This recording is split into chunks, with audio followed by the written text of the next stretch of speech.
Voici la télécommande à gros boutons, Gewa Maxi. Donc, c'est une télécommande qui est munie de 16 gros boutons.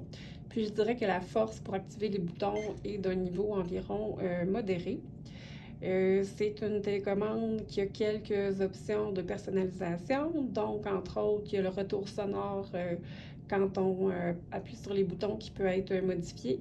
Dans la vidéo, en fait, le volume que j'utilise, c'est le volume maximal au niveau du retour sonore. Donc, ça vous donne une idée, là, c'est quoi le maximum qu'on peut atteindre. Il y a aussi une petite vibration qui peut être ajustée quand on pèse sur les boutons pour faire comme un retour de vibration, là. Puis, un autre paramètre intéressant, c'est que quand on peut mettre un délai de maintien sur les touches qui va varier entre 0, 0.3, 0.6 ou 1 seconde. Donc, si je le mets 1 seconde, par exemple, ben, je dois vraiment garder mon doigt appuyé sur la touche pendant 1 seconde pour que la touche s'active. Au niveau des capacités infrarouges, j'ai trouvé là, dans mes essais pour la veille stratégique qu'il y avait une très bonne capacité infrarouge. Là, je ne sais pas si on voit bien, mais la sortie infrarouge peut se faire vraiment là, sur tous les côtés de la manette. Donc, dans mes essais techniques, peu importe comment la manette était mise à l'envers complètement par rapport au décodeur Helix, le signal infrarouge là, se rendait vraiment très bien, puis ça fonctionnait. On peut faire le genre de overlay là, avec quels boutons sont où.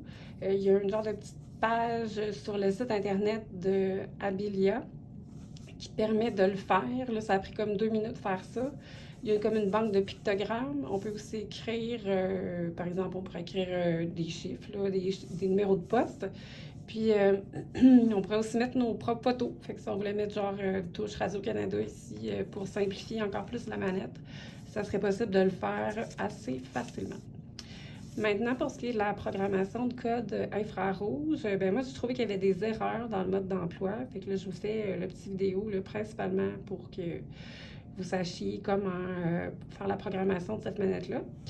Donc, pour mettre la manette en mode programmation, il faut appuyer sur les 4 boutons du milieu en même temps.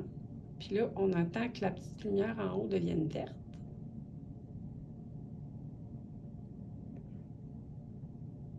Ça peut prendre un certain temps. Oh, vous voyez, je ne l'ai peut-être pas eu, c'est ça. Il manquait un petit peu de sensibilité, là. OK, fait que là, ma lumière est devenue verte. Par exemple, moi, je vais faire le volume. Donc, je sélectionne la touche que je veux programmer.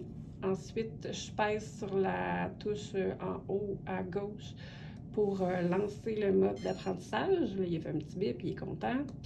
Là, je pèse sur mon volume, sur ma manette d'origine. Ça devient rouge, je lâche, je recommence. Et une troisième fois, c'est toujours 3 fois.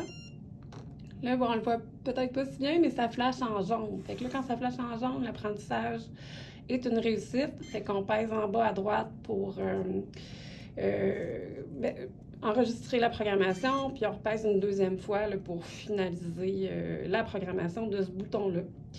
Donc, c'est comme ça qu'on fait pour chacun des boutons. Fait qu'il faut y aller là, vraiment comme un après l'autre. On sort du mode complètement. Là, on recommence pour chacun des boutons de la manette. Il y a aussi un autre mode d'apprentissage qui est possible si jamais de cette façon-là, ça ne fonctionne pas. Fait que là, par exemple, j'avais une manette un peu vieille, là, puis ça fonctionnait pas bien avec cette façon d'apprendre. Fait que je vous montre l'autre façon. Dans le fond, on appuie sur les 4 touches du milieu. Là, on a notre mode en vert.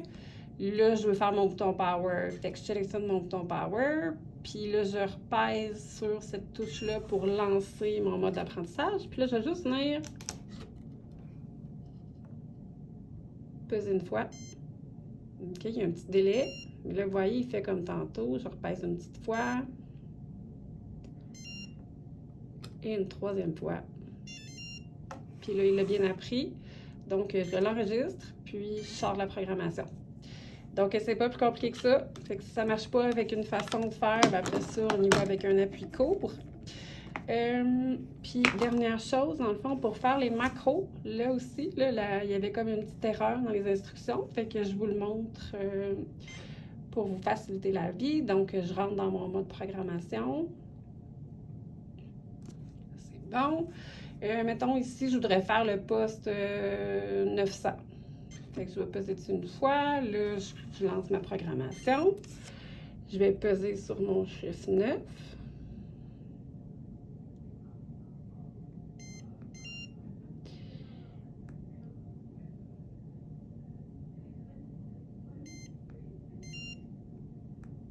Une troisième fois.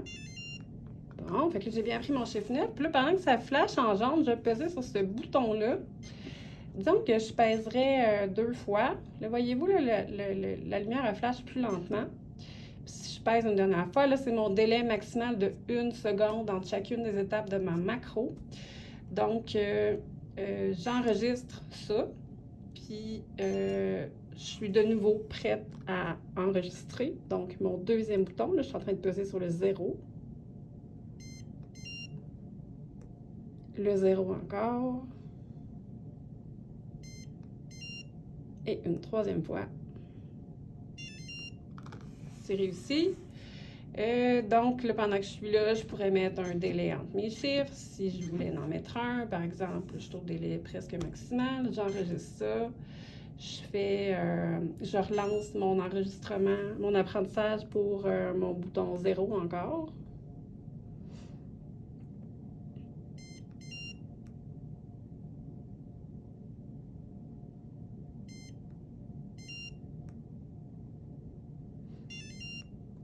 Parfait. Puis là, pour ma dernière étape, je voudrais pas de délai, fait que je vais pas en mettre, fait que je vais enregistrer tout simplement mon entrée. Puis, comme dernier bouton à ma séquence, je vais mettre OK. Hein, on va dire que c'est une manette qui a besoin qu'on fasse un OK après avoir mis notre numéro de poste.